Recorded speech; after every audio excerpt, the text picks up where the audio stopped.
జీవితంలో లక్ష్య సాధన కోసం నిరంతరంగా ఎవరైతే కృషి చేస్తారో, నిరంతరంగా ఎవరైతే ప్రాక్టీస్ చేస్తారో అలాంటి వ్యక్తులు జీవితంలో ఉన్నతమైనటువంటి శిఖరాలు అధిరోహించే అవకాశం చాలా ఎక్కువగా ఉంటాయండి. చిన్న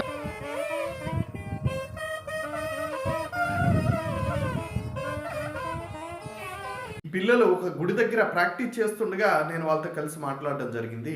ఏంటంటే రేపు వాళ్ళకి ఒక ప్రోగ్రామ్ ఉంది. ఆ ప్రోగ్రామ్ కోసం ముగ్గురు పిల్లలు కూడా ఈరోజు విపరీతంగా ప్రాక్టీస్ చేస్తున్నారండి. ఎందుకంటే రేపు ప్రోగ్రామ్ అన్నది మంచి అవుట్పుట్ ఇవ్వాలి అంటే ఈరోజు మనం బాగా ప్రాక్టీస్ చేస్తేనే రేపు బాగా ప్రోగ్రామ్ని కండక్ట్ చేయగలం అనేటువంటి ఒక లక్ష్యం పెట్టుకొని రేపటి కోసం ఈరోజు కష్టపడడం అనేది అది ఎంత అద్భుతం అండి.